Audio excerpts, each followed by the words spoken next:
जय हिंद। जैसा कि आपके सामने दिख रहा होगा, भारत आकार और स्थिति जो है आज का चैप्टर है। भारत आकार और स्थिति से जो है आपका क्वेश्चन बीपीएससी ट्री 1.0 2.0 3.0 सभी में जो है प्रश्न पूछे गए हैं। तो ये चैप्टर जो है बहुत इंपॉर्टेंट रखता है। इवन बीपीएससी जो सिविल सर्विस की एग्जाम होती है उसमें भी इस चैप्टर से क्वेश्चन आते हैं। सभी कम्पिटिटिव एग्जाम जो वनडे एग्जाम है, सभी में एग्जाम में ये चैप्टर जो है मोस्ट इंपॉर्टेंट चैप्टर है। तो इस चैप्टर से जितने भी फैक्ट बन सकते हैं वो सारे फैक्ट मैंने इसमें ऐड ऑन कर दिया है। इस बुक के साथ साथ आपको और भी फैक्ट जो छूट रहे थे वो सारे मैंने इसमें ऐड ऑन कर दिया है। उसके बाद सब्जेक्टिव खत्म होने के बाद ऑब्जेक्टिव होगा। तो अगर सिर्फ आपको ऑब्जेक्टिव करना हो तो आप थोड़ा सा वीडियो को आगे देखेंगे, कहाँ पे सब्जेक्टिव खत्म होता है वहां से ऑब्जेक्टिव जो है स्टार्ट हो जाएगा। ठीक है, तो ये चैप्टर बहुत इंपॉर्टेंट है। चलिए, जो इस वीडियो से ही न्यू हमारे चैनल पर जुड़े होंगे तो आप जुड़िए चैनल से, जरूर आपको फायदा होगा। और अगर वीडियो देखने के बाद पसंद आए आपको तो जरूर लाइक करके ही जाइएगा। चलिए स्टार्ट करते हैं। भारत आकार और स्थिति आज का चैप्टर है अपना। तो भारत विश्व की प्राचीनतम संस्कृतियों में से एक है। तो ये सभी को पता है। जैसे इंडस वैली देखेंगे आप, सिंधु सभ्यता देखेंगे, तो हमारी भारत भी क्या है, विश्व की एक प्राचीनतम संस्कृतियों में से एक है। पिछले 5 दशकों में भारत ने सामाजिक आर्थिक रूप से बहुमुखी उन्नति की है। तो ये बात भी सही है कि भारत ने जो है आज विश्व में 5th रैंक पे आता है आपका। आर्थिक स्थिति में देखा जाए तो हमारी जो भारत है, तो हमने उसमें भी अपनी उन्नति की है। कृषि, उद्योग, तकनीकी और सर्वांगीण आर्थिक विकास में अद्भुत प्रगति हुई है हमारे भारत में। भारत का विश्व इतिहास में भी महत्वपूर्ण योगदान रहा है। तो हमारे भारत जो है विश्व के इतिहास में भी योगदान दिया ही है। जैसे आप देखेंगे first world war, second world war, इसमें दोनों में जो है हम लोगों ने सहयोग किया था। इंग्लैंड ने दूसरी वर्ल्ड वॉर में हमारी जबरदस्ती हाथ को पकड़ के उठा दिया था एक तरह से कि हम शामिल हैं। और फर्स्ट वर्ल्ड वॉर में तो देखा ही था, महात्मा गांधी भी हमारे हम भारतीयों को क्या कर रहे थे, प्रोत्साहन कर रहे थे, जिसके बाद उनको सार्जेंट भी कहा गया, भर्ती कराने वाला सार्जेंट। तो हमारा भारत जो है विश्व के इतिहास में भी एक योगदान रखता है। ठीक है, अगला है स्थिति। तो देखिए, भारत जो है उत्तरी गोलार्ध में पूरी तरह से जो है अपना स्थित है। तो इसको थोड़ा सा समझने की कोशिश करते हैं। यहाँ पे देशांतरीय और अक्षांशीय विस्तार जो है याद ना करना पड़े आपको। तो जैसे देखिए, ये वाला बीच से 0 डिग्री भूमध्य सागर जो है आपका दिख रहा होगा यहाँ पे 0 डिग्री, जिसको विषुवत रेखा या भूमध्य रेखा भी कहते हैं। तो ये जब डिवाइड करता है बीचों बीच पृथ्वी को, तो ये वाला पार्ट जो हो जाता है आपका दक्षिणी गोलार्ध कहलाता है। ठीक है ना। और ये वाला पार्ट जो है आपका उत्तरी गोलार्ध कहलाता है। तो दिख रहा होगा आपको कि भारत जो है उत्तरी गोलार्ध में पूरी तरीके से स्थित है।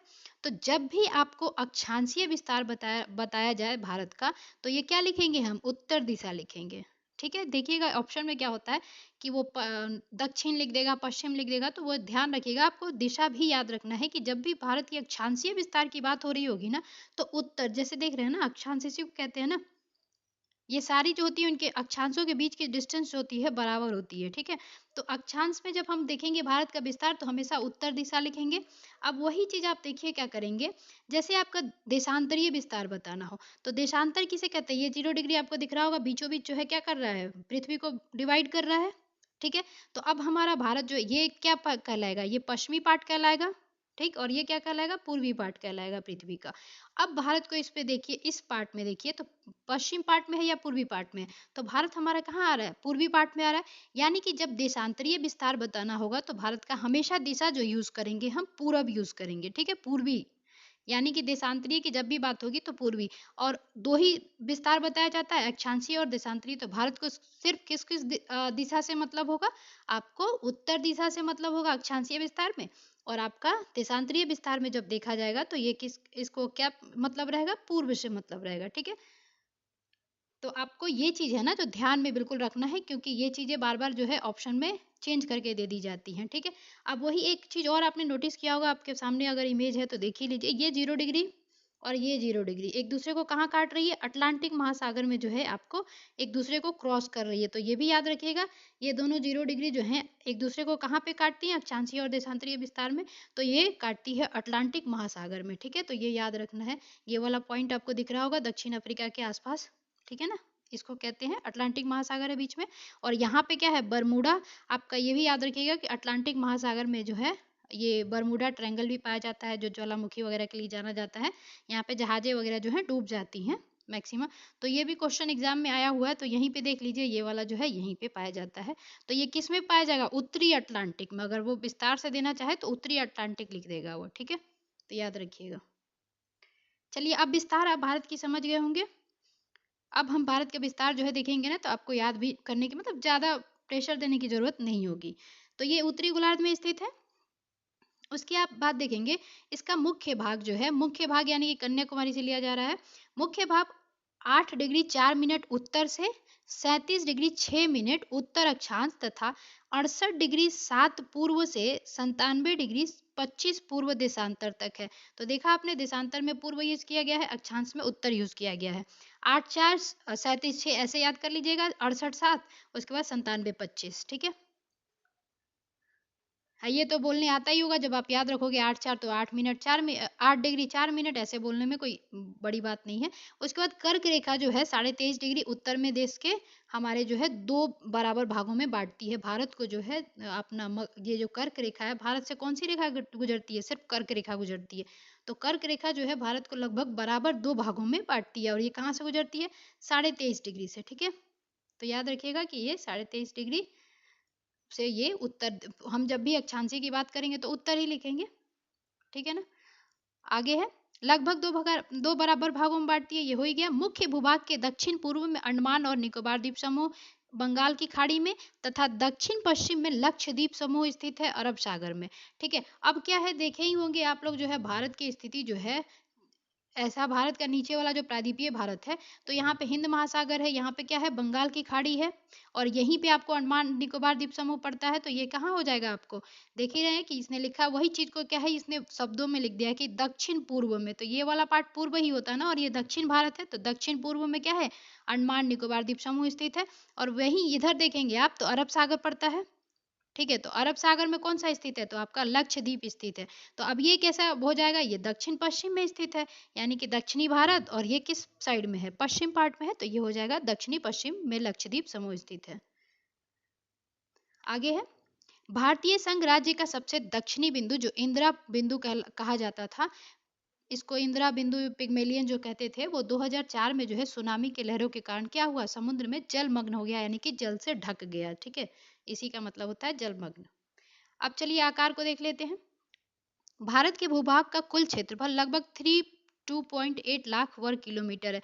तो भारत का क्षेत्रफल जो है 3287263 है। ठीक है ना, लाख वर्ग किलोमीटर। तो याद रखिएगा कि भारत का क्षेत्रफल जो है 3287263 आपका है। उसके बाद भारत का क्षेत्रफल विश्व के कुल क्षेत्रफल का 2.4% जो है आपका ऑक्युपाई करता है, यानी कि हमारा भारत जो है विश्व में कितना परसेंट है, 2.4% जो है आपका भारत का क्षेत्रफल है। तो जो ये 3287263 है ना, तो ये भारत का जो विश्व का क्षेत्रफल है उसका मात्र ये 2.4% है। तो आपको अगर निकालना हो पूरा विश्व का क्षेत्रफल, तो 2.4% जो है इतना है, तो आप 100% निकाल लेना। ठीक है, इसको आप सॉल्व कर लोगे तो आपको निकल जाएगा पृथ्वी का कुल क्षेत्रफल।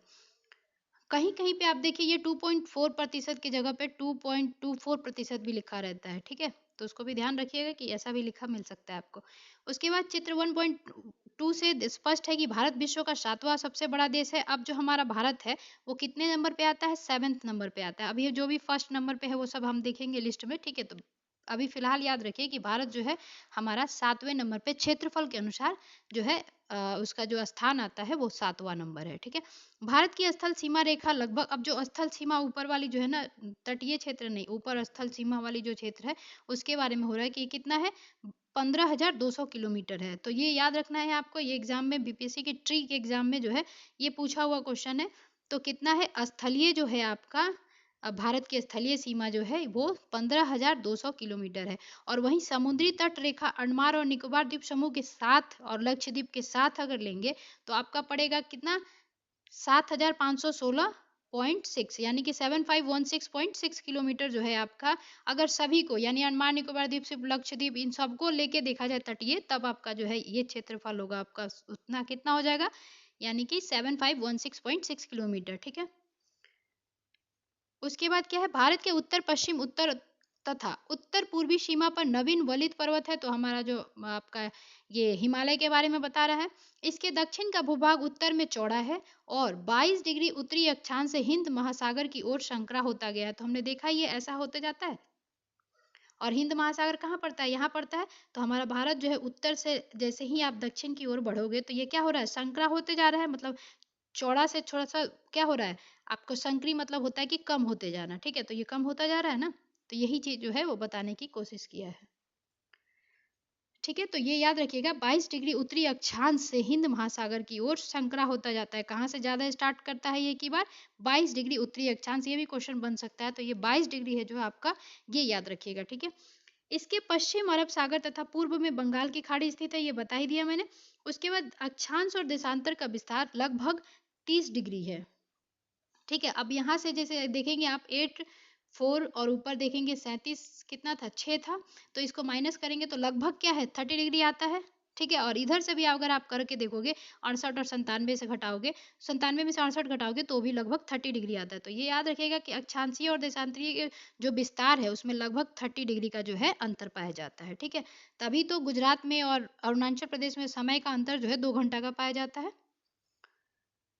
अब देख लेते हैं, परंतु फिर भी पूर्व पश्चिम का विस्तार उत्तर दक्षिण के विस्तार की अपेक्षा कम प्रतीत होता है। तो पूर्व पश्चिम समझ गए आप कि कौन सा विस्तार होगा, पूर्व से लेके ये पश्चिम और उत्तर से लेके दक्षिण की अपेक्षा कम प्रतीत होता है। ये वाला पार्ट को ये कह रहा है कि इससे देखते हैं तो कम प्रतीत होता है। तो वैसे भी 3214 जो है ये है, और ये वाला जो है आपका 2933 है। तो देखेंगे अभी आगे मिलेगा आपका, तो ये चीजें याद करने वाली नहीं है। चलिए, गुजरात से अरुणाचल प्रदेश के स्थानीय समय में 2 घंटे का अंतर है। अब ये वाला चीज आपको याद रखना पड़ेगा, क्वेश्चन बनता है कि गुजरात और अरुणाचल प्रदेश में जो है स्थानीय समय में लगभग कितने घंटे का अंतर पाया जाता है, तो 2 घंटे का। ठीक है, अतः ये जो है 82.5 डिग्री, मतलब 82 डिग्री 30 मिनट पूर्व देशांतर रेखा को भारत की मानक यामोत्तर माना गया है। अब भारत की मानक यामोत्तर यानी समय जिससे निकाला जाता है वो कौन सा है, तो ये आपका है देशांतरीय क्योंकि दिन और रात जो होता है देशांतर पे बताते हैं, और जलवायु वगैरह किस पे बताते हैं, अक्षांश पे बताते हैं। तो जब हमें समय की बात हो रही होगी तो देशांतर को यूज करेंगे, और कौन सा देशांतर भारत का यूज होता है, 82 डिग्री 30 मिनट। ठीक है, तो ये याद रखिएगा, ये मानक यामोत्तर है आपका भारत का। उसके बाद जो कि ये जो 82 डिग्री 30 मिनट पूर्वी देशांतर है वो कहाँ से गुजरता है, भारत के उत्तर प्रदेश में मिर्जापुर से गुजरती है, और भी राज्यों से गुजरती है, लेकिन जब स्टार्टिंग देखेंगे आप उत्तर प्रदेश मिर्जापुर से गुजरती है। ये क्वेश्चन बहुत बार पूछा गया। अक्षांश का प्रभाव दक्षिण से उत्तर की ओर दिन और रात की अवधि पर पड़ता है। ये बताया ही मैंने कि अच्छा, जब भी दिन और रात की बात होगी तो किस पे देखेंगे, आपका अक्षांश का प्रभाव जो है देशांतर पे निकाला जाता है, लेकिन अक्षांशीय प्रभाव जैसे कि आप देखेंगे जब सूर्य जो है उत्तरायण होता है तो सूर्य की किरण जो है उत्तर में ज्यादा पड़ती है, तो हमारे यहाँ गर्मी पड़ती है और ज्यादा दिन लंबा होता है। तो यही चीज बता रहा है कि अक्षांशीय का प्रभाव जो है दक्षिण से उत्तर की ओर दिन और रात की अवधि पर भी पड़ता है। यानी कि आप ले लेंगे जम्मू कश्मीर और इधर ले लेंगे तमिलनाडु, गुजरात, केरल, उस पर क्या होगा, दिन और रात का जो है अवधि में प्रभाव पड़ेगा।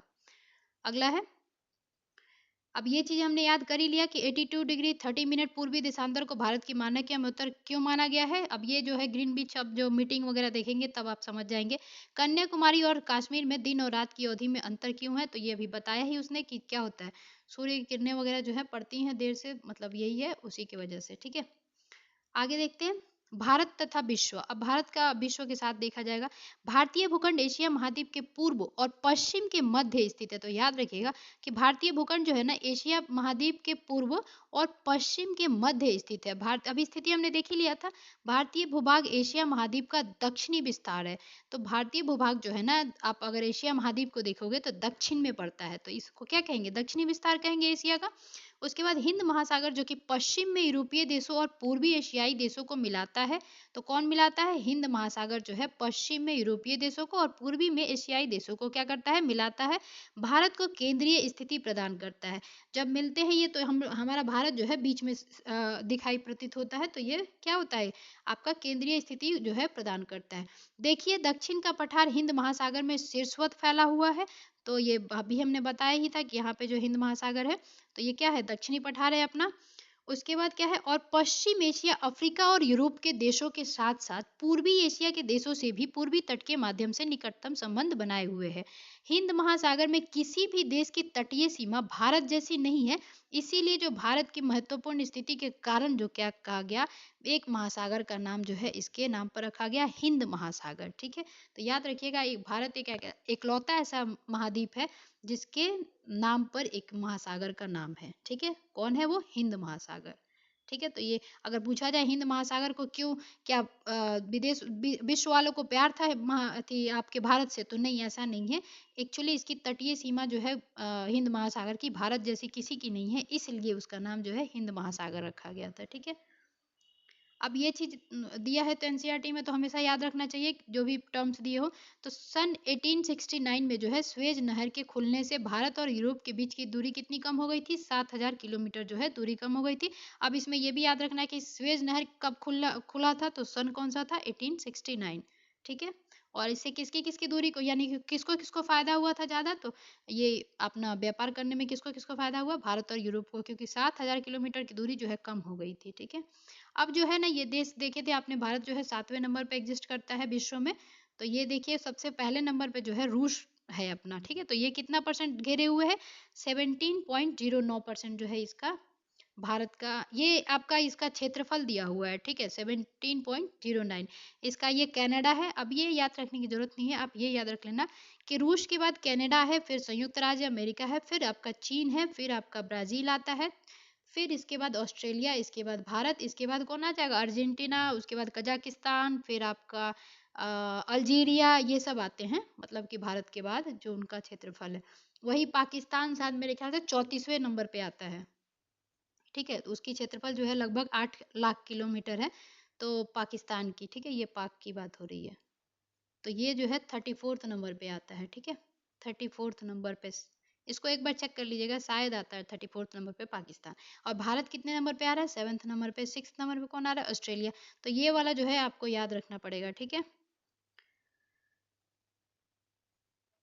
आगे है विश्व के 7 बड़े देश, तो वो चीज बता दिया मैंने। अब ये जो है ना आपका भारत का जो विस्तार है ना, वो दिखाया है कि उत्तर से दक्षिण और दक्षिण वो पूरब से पश्चिम जो है इसका विस्तार क्या है। तो देख लीजिए आप, जो भारत का यहाँ से विस्तार है आपका पश्चिम से लेके पूरब तक, यानी कि गुजरात से लेके कहाँ, अरुणाचल प्रदेश के किबिथु या बलांगू के पास, जहाँ तक लास्ट जो पॉइंट होता है उसके पास तक कितना है, 29-33 किलोमीटर है। ठीक है, ये याद रखिएगा, थोड़ा अच्छे से देख लीजिए इसको कि 29-33 किलोमीटर जो है आपका ये वाली विस्तार है, यानी पश्चिम से पूर्व जो देखेंगे आप वो विस्तार है। और वही अगर आप उत्तर से दक्षिण की तरफ विस्तार देखेंगे तो ये हो जाएगा 3214 किलोमीटर। ठीक है, तो ये याद रखिएगा, अच्छे से थोड़ा सा देख लीजिए इसको। और हमने देशांतर और अक्षांशीय विस्तार तो देख ही लिया था, ये रहा आपका। ठीक है, और जो अपना यामोत्तर था, मानक यामोत्तर, वो कहाँ से गुजर रहा है, तो ये देखिए यहाँ पे, ये 80 है और ये 84, इसके बीच से यहाँ से गुजर रहा है। ये उत्तर प्रदेश इलाहाबाद नैनी से गुजरते हुए जाता है, और ये 5 राज्यों से गुजरेगा, हम देखेंगे अभी। तो ये कितने से गुजर रहा है, 82 डिग्री 30 मिनट से गुजरेगा। ठीक है, मतलब जो देशांतर है, ये कौन सा देशांतर हो जाएगा हमारा भारत का मानक यामोत्तर, 82 डिग्री 30 मिनट। जिनको भी स्पीड कम लगता हो वो स्पीड को जो है बढ़ाकर देख लेंगे। ठीक है, अच्छा यहीं पे एक चीज देख लीजिए, श्रीलंका जो है अंडाकार स्थिति में जो है हमारे भारत से लगा हुआ है यहाँ पे। और ये साथ में यहीं पे आप लोग इमेज में देख लीजिए कि बांग्लादेश यहाँ पड़ता है आपका, ये बंगाल की खाड़ी हो गई, ये अरब सागर हो गया जिसमें लक्षद्वीप है, ये अंडमान निकोबार द्वीप समूह हो गया, जिसका अनुमान अगर पूरी जो हमारी भारत की है अंडमान निकोबार द्वीप समूह को लेके चलते हैं, जब विस्तार बताना होगा अक्षांशीय, तो कहाँ से स्टार्ट होगा, 6 डिग्री 45 मिनट से स्टार्ट होता है अपना भारत का विस्तार, अक्षांशीय विस्तार। ठीक है, चलिए, अब ये जो है आपका अंतर्राष्ट्रीय व्यापार मार्ग बताया है, तो इसमें थोड़ा सा ओवरव्यू ले लीजिए। जैसे देखिए कोलकाता जो है वायु मार्ग और समुद्री मार्ग एक हब है अच्छा सा, बम्बई जो है आपका अच्छा हब है। दिल्ली में जो देखिए आपका समुद्री मार्ग नहीं हुआ क्योंकि स्थल निहित है वो दिल्ली जो है यहाँ पे, तो ये क्या है, सिर्फ वायु मार्ग आपका बताया हुआ है। ये रहा हिंद महासागर आपका। ठीक है, ये अरब सागर देख ही लिया आपने, तो ये थोड़ा सा आप एक बार मतलब नजर डाल लीजिएगा इस पे। ठीक है, दिख रहा होगा मेरे ख्याल से। चलिए आगे देखते हैं। भारत विश्व के देशों के साथ संपर्क युगों पुराना है, परंतु संबंध समुद्री जल मार्गों की अपेक्षा भूभागों से होकर या उत्तरी पर्वतों के दर्रों से अनेक यात्री प्राचीन काल में भारत आए, जबकि समुद्री मार्ग बहुत समय तक ज्ञात नहीं थे। तो समुद्री मार्ग की खोज किसने की थी भारत की, वास्को डी गामा ने किया था। ठीक है, इन मार्गों से प्राचीन समय से विचारों और वस्तुओं के आदान प्रदान होता रहा है। भारत को पश्चिम मध्य और पूर्वी एशिया तथा दक्षिण एशिया के पड़ोसी देशों के साथ एक अद्भुत संपर्क रहा है। इसी प्रकार उपनिषदों, विचार, रामायण तथा पंचतंत्र की कहानियां, भारतीय अंक एवं दशमलव प्रणाली आदि संसार के विभिन्न भागों तक पहुंच सके। मसाले, मलमल आदि कपड़े तथा व्यापार के अन्य सामान जो है भारत के विभिन्न देशों तक ले जाए जाते थे। तो हमने देखा है कि हमारा भारत जो है अब मिश्रित मतलब हम दोनों जो तरह के हैं, यानी कि बंद अर्थव्यवस्था नहीं है हमारी, खुली अर्थव्यवस्था है, यानी कि आयात निर्यात दोनों करते हैं हम लोग। ठीक है, तो मसाले, मलमल आदि कपड़े जो है व्यापार के अन्य सामान भारत के विभिन्न देशों से को ले जाए जाते थे।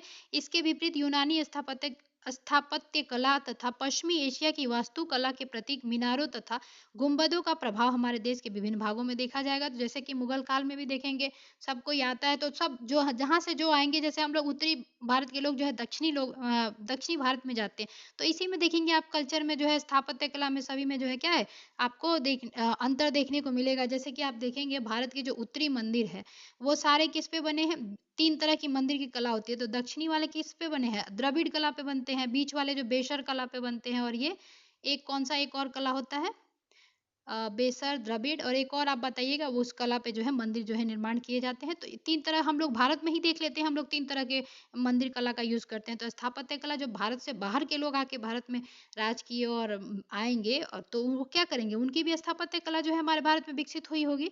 तो यही चीज वो कहना चाह रहा है। ठीक है, आगे है भारत के पड़ोसी देश। ठीक है, तो देख लेते हैं।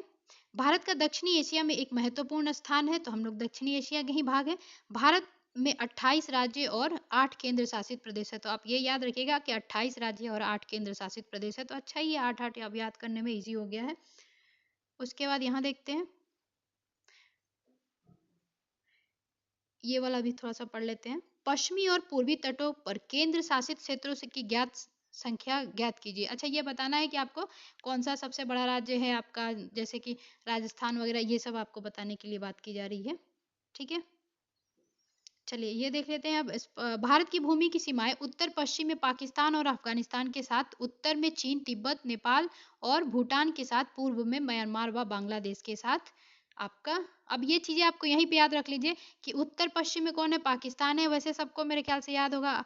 उसके बाद अफगानिस्तान जो है उत्तर पश्चिम में पड़ता है, वही आप देखेंगे। उत्तर में कौन पड़ता है, तो चीन पड़ता है भारत के। चीन और तिब्बत इसलिए लिखा जाता है क्योंकि तिब्बत ने जो है 1859 के बाद है, चीन ने जो है 1859 के बाद तिब्बत पे कब्जा कर लिया था, इसीलिए ऐसा कहीं कहीं लिखा हुआ मिलता है आपको।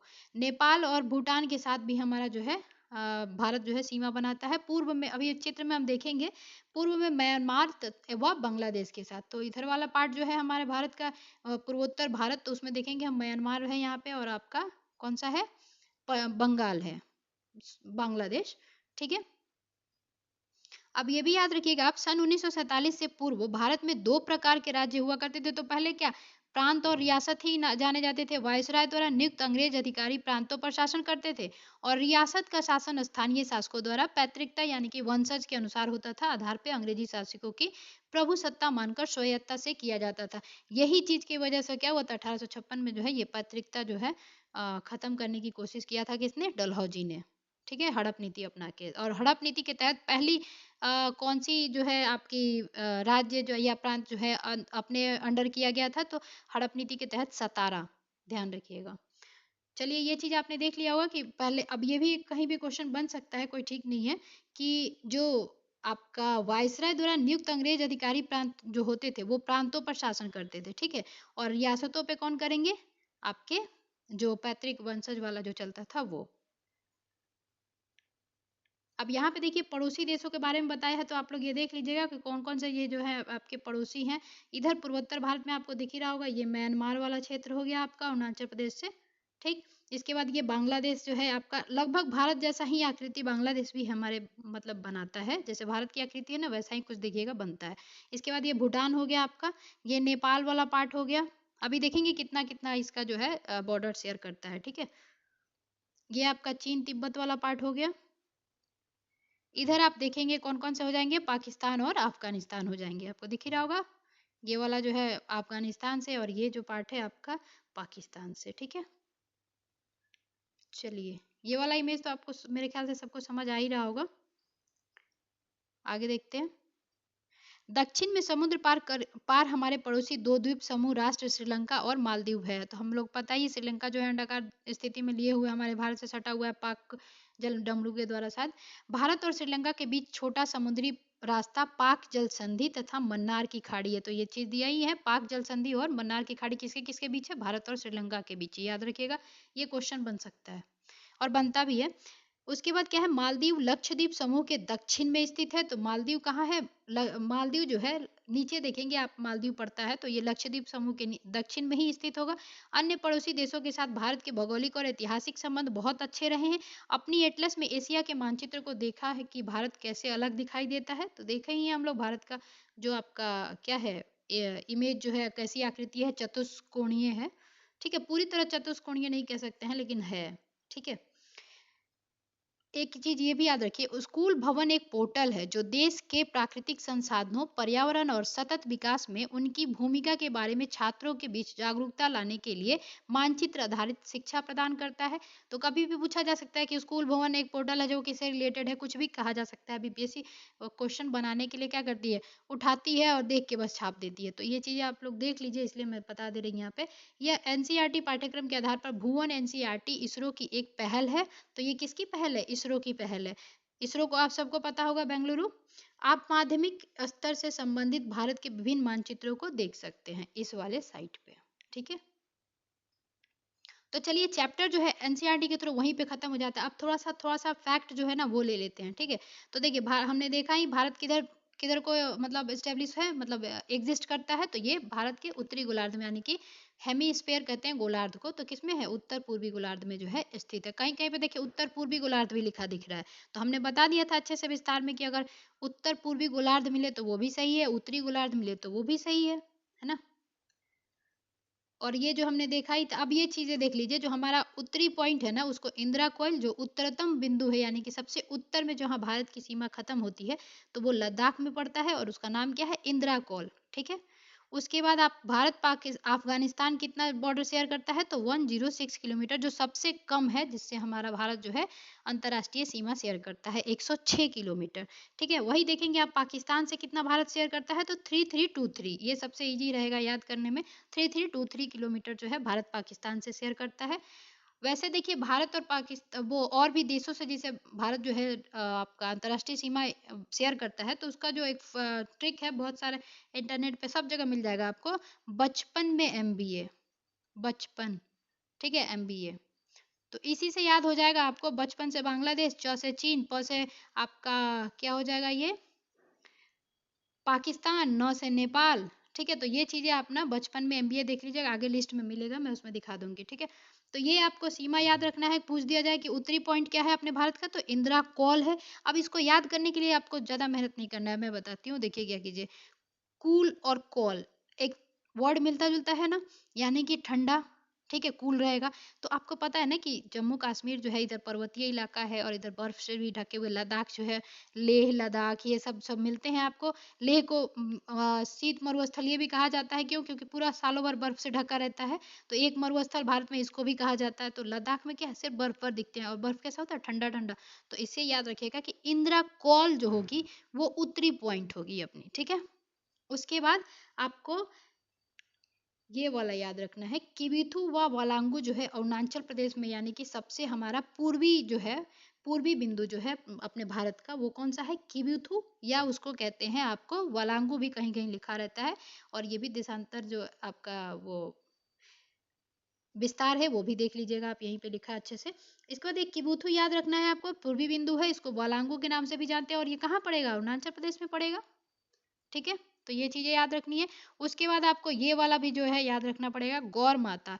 ये कहाँ पड़ रहा है आपको? गुजरात में पड़ रहा है। ठीक है, तो गौर माता जो है आपकी सबसे सुदूर पश्चिमी बिंदु है। ठीक है, और दमन और दीव कहाँ पड़ते हैं? दादर, दमन व दीव, दादर नगर हवेली जो है, ये भी आपके यहीं पे गुजरात के, ये वाला गुजरात का पार्ट है ना, कच्छ की रण और आप सब देखेंगे यहीं पे है।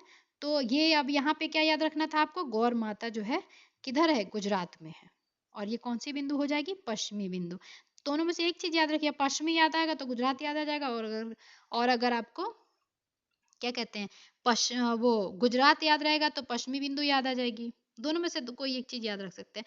अब देखते हैं यहाँ पे, देखिए ये वाला जो है पाक जल संधि आप देख रहे हैं, ये यहाँ पे है कन्याकुमारी, केप कैमोरिन जो है आपका सब भारत की मुख्य भूमि की दक्षिणतम बिंदु है।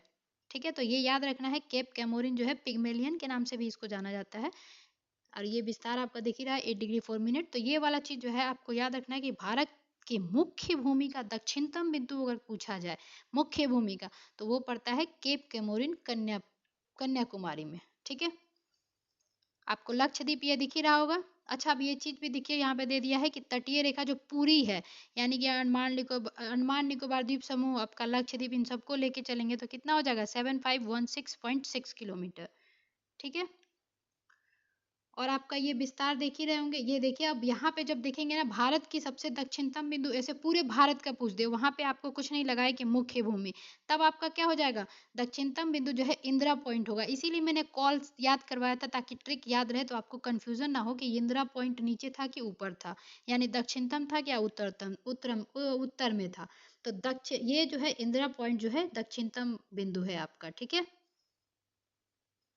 चलिए, कर्क रेखा भारत के कितने राज्यों से गुजरती है, तो 8 राज्यों से गुजरती है। तो हम लोग अभी देख लेंगे वो 8 राज्य कौन कौन से हैं। गुजरात, मध्य प्रदेश, झारखंड, त्रिपुरा, राजस्थान, छत्तीसगढ़, पश्चिम बंगाल, मिजोरम। ठीक है, गुजरात के बाद राजस्थान, ऐसे भी होता है, याद करना हो तो कर सकते हैं। फिर मध्य प्रदेश में आएगा छत्तीसगढ़, झारखंड, पश्चिम बंगाल, और सबसे लास्ट में किस में पड़ता है, मिजोरम में। तो ये जो सीक्वेंस दिया है ना, उसी सीक्वेंस से जो है अपना भारत में जो है कर्क रेखा ऐसे गुजरती है। ठीक है, तो ये इसके लिए भी एक ट्रिक है, मित्र पर गमछा झाड़। तो देख लीजिएगा, इस पे जो है पूरे जो 8 राज्य हैं वो आ जाएंगे, मित्र पर गमछा झाड़। ठीक है, मित्र पर गमछा झाड़। आगे है, भारत को लगभग 2 बराबर भागों में कौन सा अक्षांश जो है आपको डिवाइड करता है, विभाजित करता है, कौन सा लैटिट्यूड, तो ये आपको हमने देखा ही था अभी, 23.5 डिग्री उत्तरी अक्षांश जो है, जिसको कर्क रेखा के नाम से जाना जाता है। और भारत से सिर्फ एक ही कर्क रेखा गुजरती है। भारत के सबसे पश्चिमी बिंदु गौर माता गुजरात तथा पूर्वी बिंदु किबिथु अरुणाचल प्रदेश के मध्य सूर्योदय एवं सूर्यास्त में लगभग कितने घंटे का अंतर है, तो 2 घंटे का अंतर है। हमने देखा ही था कि गुजरात और जो अरुणाचल प्रदेश है उसमें लगभग जो है 2 घंटे का अंतर पाया जाता है। यानी कि सबसे पहले सूर्य की किरणें जो कहाँ पड़ती है, अरुणाचल प्रदेश में तीरथ पे पड़ती है, तीरप या तीरथ नाम है उसका, वहां पे पड़ती है उस जिले में। तो अरुणाचल प्रदेश में सबसे पहले जो है सूर्य की किरण पड़ती है, और उसके बाद आपका 2 घंटे के अंतर के बाद ही जाती है यहाँ पे गुजरात में, यानी कि 2 घंटे का अंतर रहता है। यानी कि 5 बजे यहाँ पे सुबह हो जाएगा, तो हमारे यहाँ ये गुजरात में का कितने बजे होगा, आपका 7 बजे। चलिए, अगला है, भारत मानक समय रेखा इंडियन स्टैंडर्ड टाइम जो IST लाइन जो है कितने डिग्री को कहते हैं, तो 82 डिग्री 30 मिनट्स जो है आपका, 82.5 डिग्री, ये भी याद रख सकते हैं। किस शहर से होकर गुजरती है, तो ये इलाहाबाद के निकट मिर्जापुर से गुजरती है। कहीं कहीं इलाहाबाद नैनी भी लिखा रहता है, तो वो भी याद रखिएगा। भारतीय मानक IST एवं ग्रीन पिच मध्य आपका कितने का समय का अंतराल है, तो 5.5 घंटे का अंतराल है। ठीक है, अब इसमें नहीं है तो ये रहा आपका। ठीक है, में कितने घंटे का अंतर है, तो 5.5 घंटे का अंतर है आपका। ठीक है, क्षेत्रफल की दृष्टि से भारत विश्व में कौन सा स्थान है, 7वां है। भारतीय भूभाग का विस्तार पूर्व से पश्चिम, ये हमने देख ही लिया था। भारत का क्षेत्रफल विश्व के कुल क्षेत्रफल का कितना है, तो 2.4% है, हमने देख ही लिया था।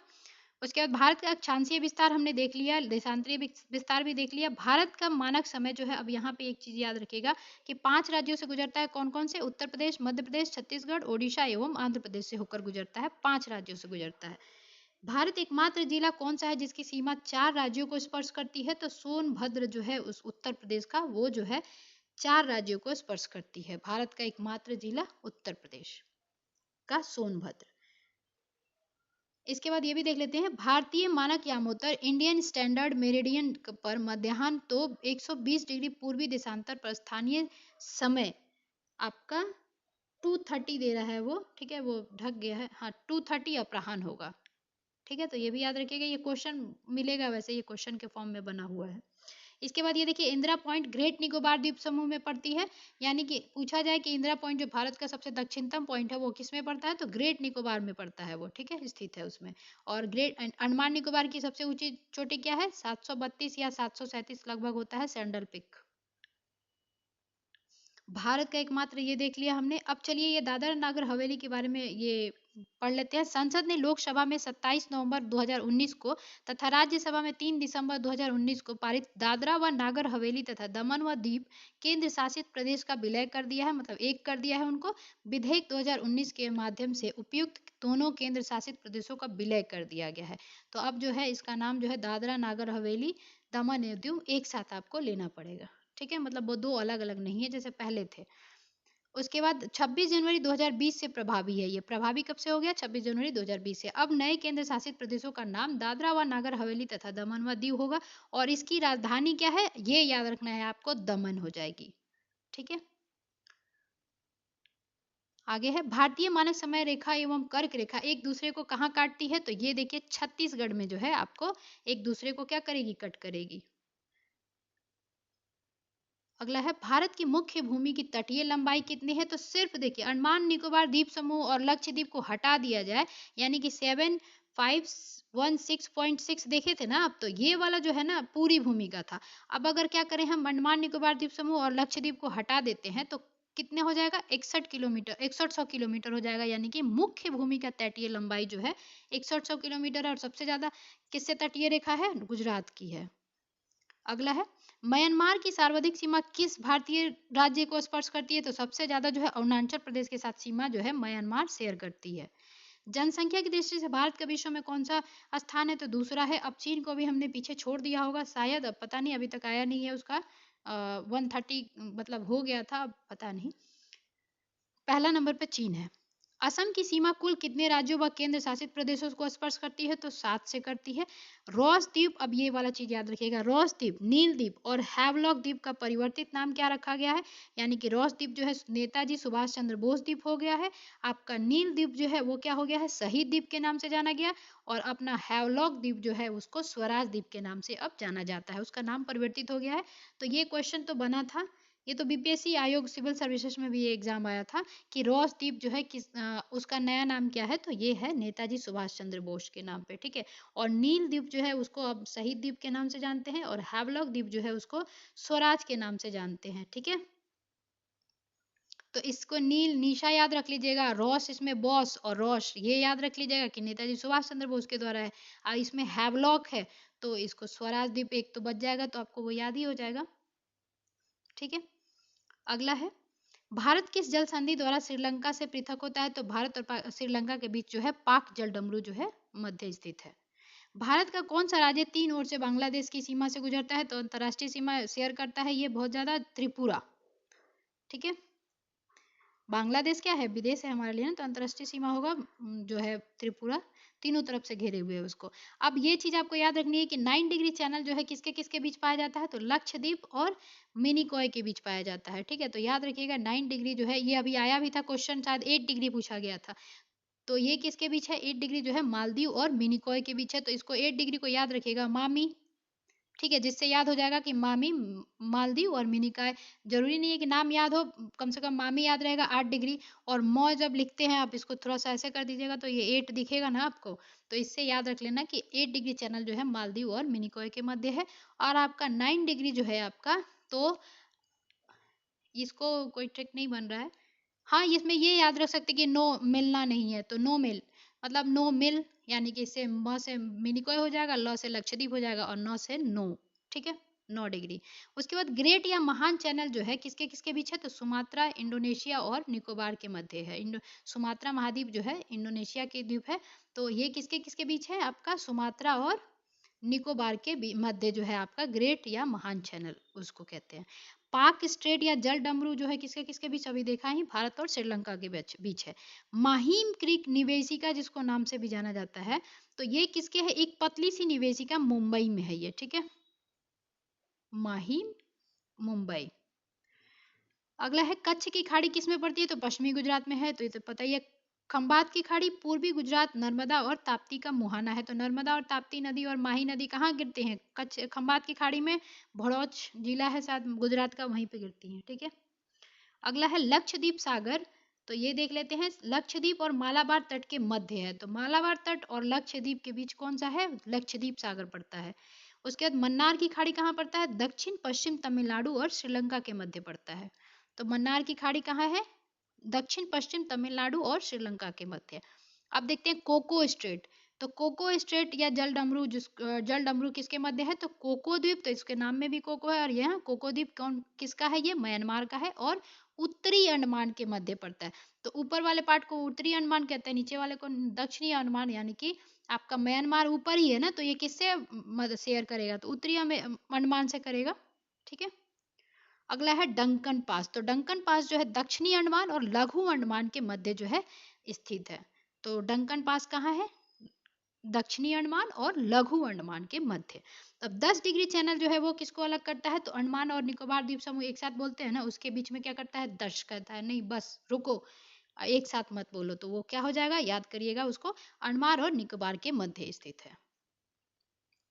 चलिए, वो जो अपना भारत है जो अंतर्राष्ट्रीय सीमा शेयर करता है, तो वही मैं बता रही थी आपको। बचपन देखिए है ना, में एमबीए, एमबीए से एम से म्यांमार हो जाएगा, बी से भूटान हो जाएगा, ए से अफगानिस्तान होगा। तो बचपन एमबीए याद रखिएगा। ठीक है, वो लाइन बाय लाइन भी हो जाएगा कि कितना सबसे ज्यादा सीमा किसकी है, तो बांग्लादेश की, फिर चीन की है, फिर पाकिस्तान की है। ठीक है, तो देखिए बांग्लादेश जो है 4096 किलोमीटर जो है आपका भारत से सीमा शेयर करती है।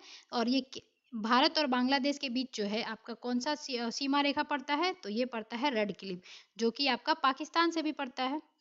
देखिए बांग्लादेश जो था पहले, उसको पूर्वी पाकिस्तान भी उसका नाम कहीं कहीं देखने को मिलता है, पूर्वी पाकिस्तान। जब करजन ने जो है अलग किया था बांग्लादेश को, बंगाल का विभाजन किया था, तो पश्चिमी हिमालय हिंदू थे और पूर्वी हिमालय वाले सॉरी, पूर्वी पश्चिमी नहीं, पूर्वी आपके भारत वाले जो थे वो क्या थे? हिंदू थे। और सॉरी, पश्चिमी भारत वाले क्या थे? हिंदू थे। और पूर्वी भारत वाले क्या थे? मतलब बंगाल का जो है ना, दो भागों में बांटा था ना उसने, कि पूर्वी बंगाल हो जाएगा और ये पश्चिमी बंगाल हो जाएगा। तो पश्चिमी बंगाल हिंदुओं का था और ये पूर्वी जो हिंदू था मुस्लिमों का था।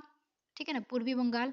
तो ये याद रखिएगा कि पूर्वी बंगाल और पश्चिमी बंगाल में लॉर्ड कर्जन ने बांटा था। तो पूर्वी बंगाल जो था वो मुस्लिम बाहुल्य क्षेत्र था, और पश्चिम बंगाल जो था वो मतलब पश्चिम वाला जो क्षेत्र था वो हिंदू बाहुल्य क्षेत्र माना गया था। ठीक है, उस समय जब अपना कर्जन ने 1905 में जो है बंगाल का विभाजन किया था। तो ठीक है, 16 अक्टूबर 1905 को।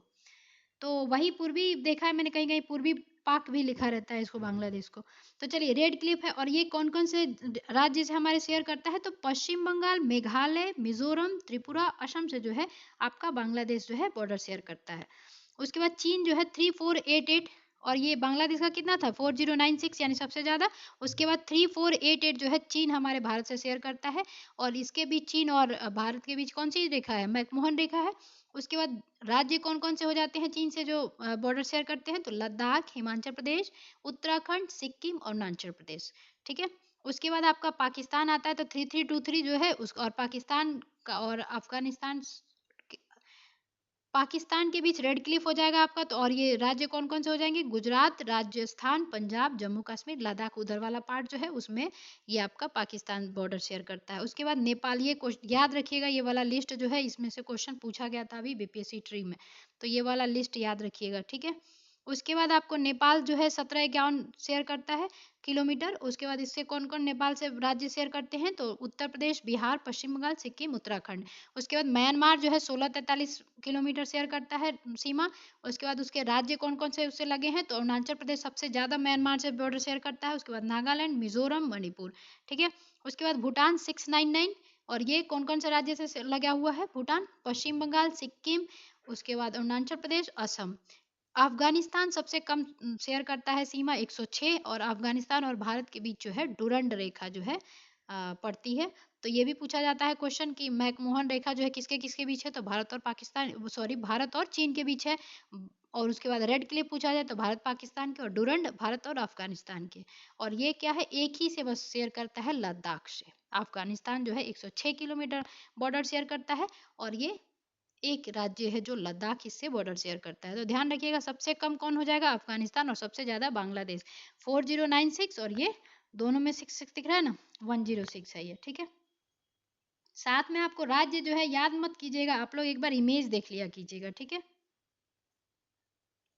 अब मैकमोहन रेखा के बारे में और रेड क्लिफ के बारे में पढ़ लेते हैं। तो अंग्रेजों के शासन के दौरान चीन के मध्य उत्तर पूर्वी में यह सीमा रेखा 27 अप्रैल 1914 से जो है निर्धारित की गई थी, जिसे मैकमोहन रेखा कहा गया। इसका नामकरण सर हेनरी मैकमोहन के नाम पर किया गया। वर्ष 1914 में हुए शिमला समझौते में इसे दोनों देशों की सीमा रेखा के रूप में स्वीकार किया गया था। तो ये कब अधूरोपित हुआ था? ये 1914 में हुआ था और ये शिमला समझौते में जो है इसको स्वीकार किया गया था, याद रखिएगा, ठीक है। 27 अप्रैल 1914 को निर्धारित की गई थी भारत व चीन के मध्य जो मैकमोहन रेखा है उसको। अगला है, ये भी अब रेड क्लिफ के बारे में देख लेते हैं। तो विभाजन के पश्चात 17 अगस्त 1947, याद रखिएगा 17 अगस्त 1947 को भारत व पाकिस्तान के मध्य निर्धारित की गई सीमा रेड क्लिफ रेखा के नाम से जानी जाती है। इस रेखा का निर्धारण बॉर्डर कमीशन द्वारा किया गया था। इसमें शिमला समझौते में स्टार्ट किया गया था और इसमें बॉर्डर कमीशन के द्वारा जो है ये स्टैब्लिश की गई थी, निर्धारित किया गया था। इस कमीशन के अध्यक्ष कौन थे? बॉर्डर कमीशन के अध्यक्ष कौन थे? सर सिरोल रेड क्लिफ थे। इसीलिए इन्हीं के नाम पे जो है रेड क्लिफ रेखा के नाम से इसको जाना गया था, ठीक है। तो ये याद रखना है। उसके बाद ये चीज याद रखिएगा, काराकोरम श्रेणी जो है ना आपका हिमालय का, उसको ना उच्च एशिया की रीढ़ यानी बैकबोन ऑफ हाई एशिया के नाम से जाना जाता है, ठीक है। काराकोरम जो सबसे ऊपरी जो अपनी हिमालय है उसकी सबसे ऊपरी वाली जो श्रेणी है उसको काराकोरम कहते हैं। सॉरी, ये मैंने एक ट्रिक बताया था आपको कि KLJP याद रखना है कि काराकोरम, फिर लद्दाख, फिर जास्कर, फिर पीर पंजाल श्रेणी पड़ती है। काराकोरम को किसको क्या जानते हैं? बैकबोन ऑफ हाई एशिया के नाम से जाना जाता है।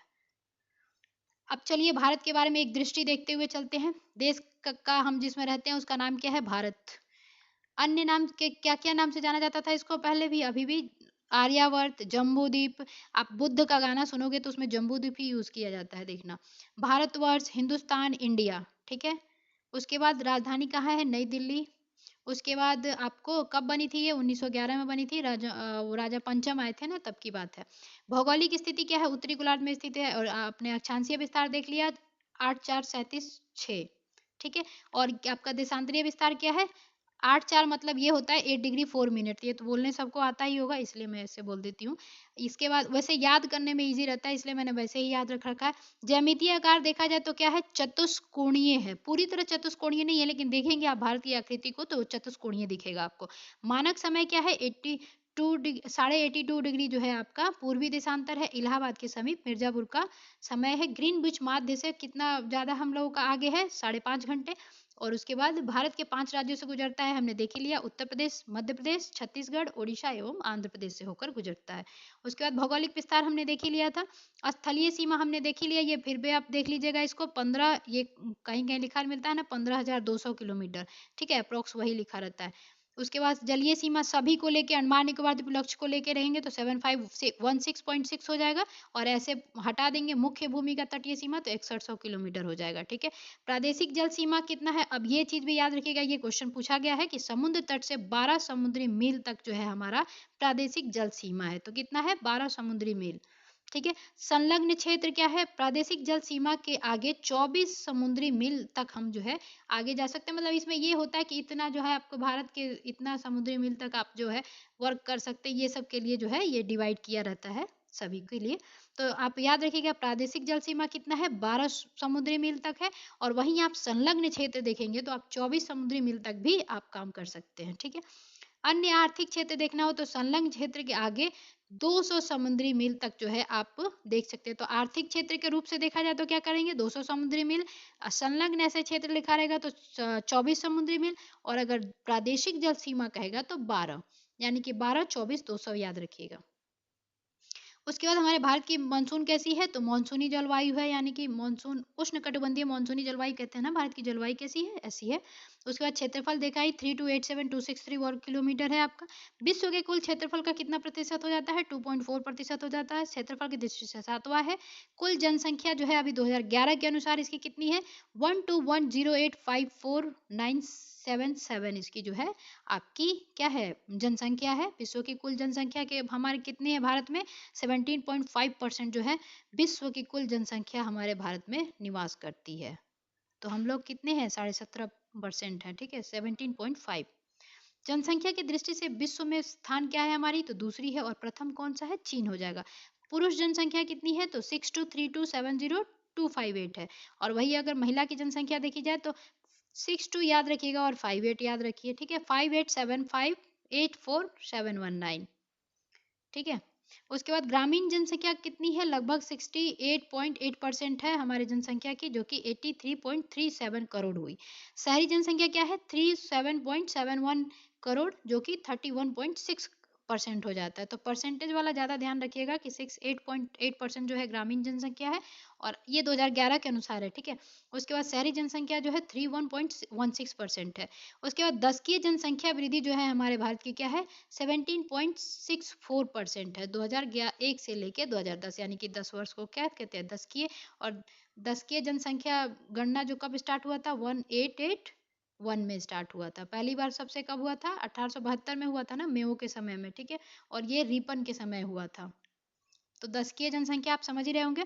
उसके बाद लिंगानुपात क्या है हमारे भारत का, तो 943 प्रति हजार पुरुषों पर, यानी कि 1000 पुरुष पर महिलाओं का संख्या कितना है आपका, 943, ठीक है।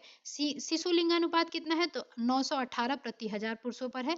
उसके बाद जनसंख्या घनत्व कितनी है अपनी, 382 व्यक्ति वर्ग किलोमीटर है। ध्यान रखिएगा। और ये बताइएगा आप 1106 किसका घनत्व है प्रति आपका जनसंख्या घनत्व, ठीक है। देखते हैं किसको याद है। अगला है कुल साक्षरता क्या है हमारे भारत की, 74.04%, ठीक है। पुरुष साक्षरता कितनी है, 82.14%। महिला साक्षरता है 65.46%, ठीक है। तो इसको एक बार देख लीजिएगा, फिर से बोल देती हूँ। कुल साक्षरता जो है, साक्षरता शिक्षित लोग, यानी कि 74.04%। और वहीं पुरुष साक्षरता देखेंगे तो 82.14%, और अगर महिला साक्षरता देखना चाहें तो 65.46%।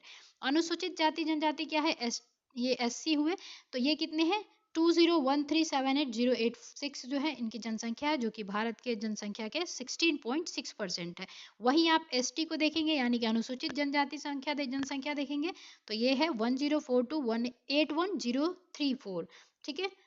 यानी कि 1042818034, ठीक है, कुल जनसंख्या, जो कि परसेंटेज में कितना हो जाती है, 8.6% हो जाती है। तो ये परसेंटेज जो है दोनों का याद रखिएगा, एससी एसटी का, ठीक है।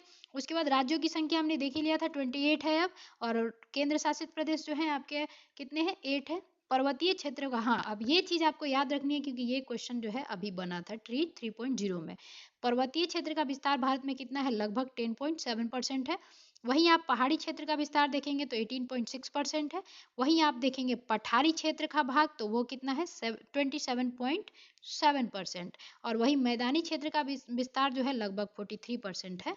जितना जलोढ़ मिट्टी भी है इतना ही परसेंट पाई जाती है, और मैदानी क्षेत्र भी जो है आपका 43.0% जो है विस्तार है। तो ये वाला जो आपका लिस्ट है ना, ये वाली ये याद रखिएगा, ये क्वेश्चन बना था अभी।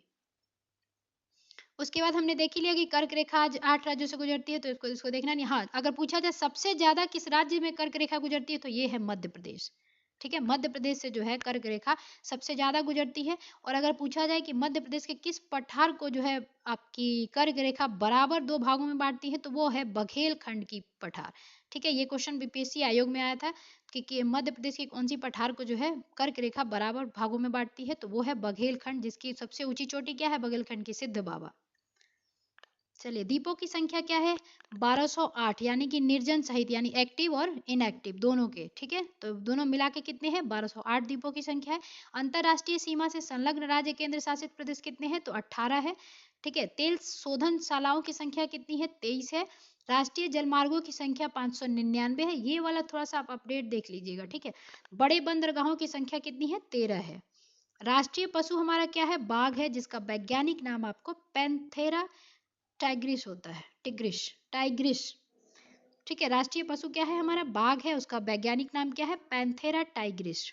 राष्ट्रीय विरासत पशु किसको माना जाता है, हाथी को कहा जाता है। राष्ट्रीय पक्षी हमारी मोर है, वैज्ञानिक नाम इसका क्या है, पावोक स्टेटस, ठीक है। राष्ट्रीय वृक्ष क्या है, बरगद। तो बहुत से वृक्ष और बहुत से बरगद याद रखिएगा, ठीक है। वैज्ञानिक नाम क्या है, फाइकस बेंगालनसिस। तो याद रखिएगा अपनी, जो बरगद का अगर वैज्ञानिक नाम पूछा जाता है तो ये है फाइकस बेंगालनसिस, ठीक है। राष्ट्रीय पशु क्या है, सॉरी, पुष्प क्या है, कमल। हमारा राष्ट्रीय फूल जो है क्या है, कमल है, जिसका वैज्ञानिक नाम है निलंबो नूसीफेरा, ठीक है। राष्ट्रीय चिन्ह क्या है हमारा? अशोक स्तंभ है। राष्ट्रीय गान क्या है? जन गण मन है। रचयिता कौन है? रविंद्रनाथ टैगोर। और वहीं राष्ट्रीय गीत माना जाए तो वंदे मातरम, जो कि स्वदेशी आंदोलन में सबसे आगे बढ़ के आया था ये गाना। और इसके जो रचयिता थे वो कौन थे? बंकिम चंद्र चटर्जी थे, जिन्होंने सन्यासी विद्रोह के बारे में भी है अपने बुक में क्या किया था, वर्णन किया था। तो हमारा राष्ट्रीय गीत क्या है? वंदे मातरम। उसके बाद राजकीय भाषा क्या है? हिंदू। राष्ट्रीय लिपि क्या है? देवनागरी। उसके बाद आपको राष्ट्रीय वाक्य क्या है? तो ये सबको पता होगा, सत्यमेव जयते। स्रोत क्या है? मुंडकोपनिषद से लिया गया है ये। उसके बाद राष्ट्रीय ध्वज क्या है? तिरंगा।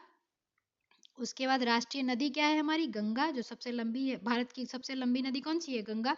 शायद इसकी 25 जो है आपकी लंबाई है, कहीं कहीं 25-27 भी लिखा होता है। राष्ट्रीय जलीय जीव क्या है? गंगा डॉल्फिन। इसका जो आपका साइंटिफिक नेम है प्लेटिनिस्टा गैंगेटिका है।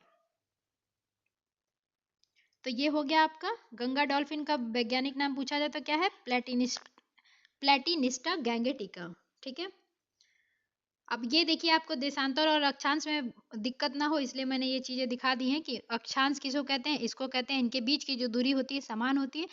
अभी अक्षांश के देशांतर के बाद में इसको ऊपर वाले को क्या कहेंगे? उत्तरी गोलार्ध। नीचे वाले को दक्षिणी गोलार्ध, जो शुरू में ही मैंने समझा दिया था। इसको भूमध्य रेखा करते हैं। ठीक है।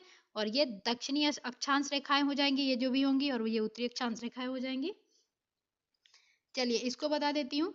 ये जो है जीरो, इसको जो है 0 डिग्री वाला, इसको कहते हैं प्रधान यमोत्तर रेखा, और इसको कहते हैं ग्रीनविच रेखा। ठीक है, ये यही है, मतलब प्रधान योम्यता रेखा या ग्रीनविच रेखा कहते हैं इसको। ठीक है। अब ये जो होंगे, ये इसकी डिस्टेंस जो है, दो देशांतरों के बीच की डिस्टेंस जो है धीरे धीरे बढ़ती जाएगी। भूमध्य रेखा पे सबसे ज्यादा देखने को मिलता है, लेकिन वही क्या है, इनके में डिफरेंस पाया जाता है, लेकिन अक्षांश में देखेंगे आप डिफरेंस नहीं पाया जाएगा। ठीक है। तो ये इधर वाले पश्चिमी देशांतर रेखाएं हो जाएंगी और इधर वाले पूर्वी देशांतर रेखाएं हो जाएंगी।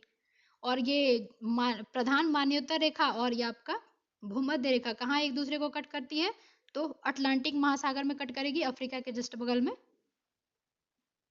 ये मैंने बता ही दिया था। और भारत जो मानक की समय रेखा है वो देख लीजिए आप यहाँ पे, 82 डिग्री 30 मिनट जो है पूर्वी देशांतर है। और ये कहाँ का से गुजर रही है? देखिए इलाहाबाद प्रयागराज से गुजरेगी।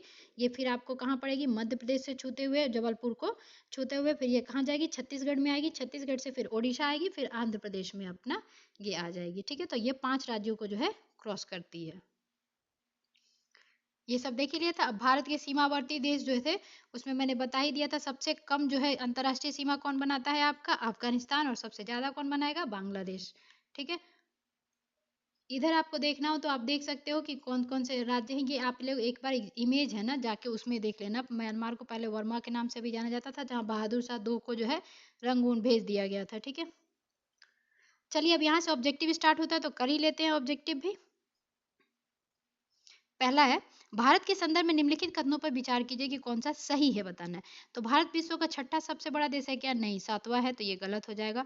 दूसरा है, संसार का लगभग 2.4% क्षेत्र का अंतर्गत आता है। तो हम लोग भारत का जो क्षेत्रफल है वो विश्व के 2.4% है, तो ये बिल्कुल सही हो जाएगा। उसके बाद, कर्क रेखा देश के बीच से गुजरती है जो अक्षांशीय विस्तार को 2 बराबर भागों में बांटती है, तो ये भी बिल्कुल आपका सही हो जाना चाहिए। क्या कह रहा है? कर्क रेखा देश के बीच से गुजरती है, तो हमारे भारत को 2 भागों में बांटती ही है। उसके बाद, भारत पूरी तरह उष्णकटिबंधीय क्षेत्र में स्थित है, तो ये बिल्कुल गलत है, क्योंकि हमारे भारत की जलवायु क्या है? उष्णकटिबंधीय मानसूनी है। तो ये पूरी तरह उष्णकटिबंधीय में थोड़ी ना एग्जिस्ट करती है, तो ये क्या हो जाएगा? गलत हो जाएगा। यानी कि 2 और 3 जो है आपके सही है, तो आंसर क्या हो जाएगा? सी। चलिए, आपको देखना है वो चीजें, उसके बारे में डिटेल अभी पढ़ ही ली है, तो फिर भी देख लेते हैं। चलिए, विश्व का 7वां बड़ा देश है, ना कि छठा। ठीक है। संपूर्ण भारत का विस्तार 6 डिग्री 54 मिनट से जो है आपका 45 मिनट से लेके इतना है। जब अंडमान निकोबार द्वीप समूह देखेंगे तब ये वाला चीज है। ठीक है। अक्षांश के मध्य है, जबकि उष्णकटिबंधीय क्षेत्र का विस्तार कितना है? 23.5 डिग्री उत्तरी अक्षांश एवं दक्षिणी अक्षांश के मध्य है। तो इसलिए हम लोग नहीं कह सकते हैं, वो जो स्टेटमेंट दिया था। ये चीजें हो ही गई आपकी। उसके बाद 2.4% है भारत, ये भी हमने देखा ही है। और हमारी जो अक्षांश है वो 23.5 डिग्री वाली, वो 2 भागों में बांटती है, ये भी हमने देख लिया था। चलिए, निम्नलिखित कथनों में विचार कीजिए कौन सा भारत के बारे में सही है। तो देख लेते हैं, विश्व का 5वां देश है, तो यही गलत हो जाएगा अपना। यह स्थल मंडल के कुल क्षेत्रफल का बिल्कुल सही है। समूचा भारत उष्णकटिबंधीय में स्थित है, बिल्कुल गलत है, तो ये सही हो गया आपका। ये है कि 82 डिग्री जो है पूर्वी देशांतर का उपयोग भारतीय मानक समय को निर्धारित करने के लिए किया जाता है, तो ये बिल्कुल सही है। तो इसका आंसर क्या हो जाएगा? 2 और 4 जो है सही है, तो इसका आंसर हो गया आपका डी। अब उसी के बारे में देखिए, हमने ये पढ़ लिया चैप्टर में, तो अब क्या इसको देखिए आप लोग, फिर भी जो नहीं चैप्टर पढ़े होंगे सब्जेक्टिव, वो एक बार देख लीजिएगा। आपका क्या कहते हैं इसको, डिस्क्रिप्शन में भी देख लीजिए कि डिटेल में क्या बताया गया है, ठीक है। संपूर्ण भारत अंडमान निकोबार द्वीप समूह का अक्षांशीय विस्तार, ये वाला वर्ड जो है ना आपको याद रखना है। चलिए अगला प्रश्न है, क्षेत्रफल की दृष्टि से भारत विश्व में कौन सा स्थान पर रखता है? तो हमारा 7वां हो जाता है, ठीक है। 8वां कौन सा हो जाएगा आपका? मैंने अभी बताया था कि 8, उसके बाद क्या आता है? अर्जेंटीना, फिर आपका अल्जीरिया, फिर कजाकिस्तान, सॉरी अर्जेंटीना, फिर अल्जीरिया। ऐसे याद रखना है ना कि भारत के बाद क्या होता है कि आपका कौन सा देश आएगा सबसे पहले? कजाकिस्तान के पहले अर्जेंटीना, ए के ए, यानी कि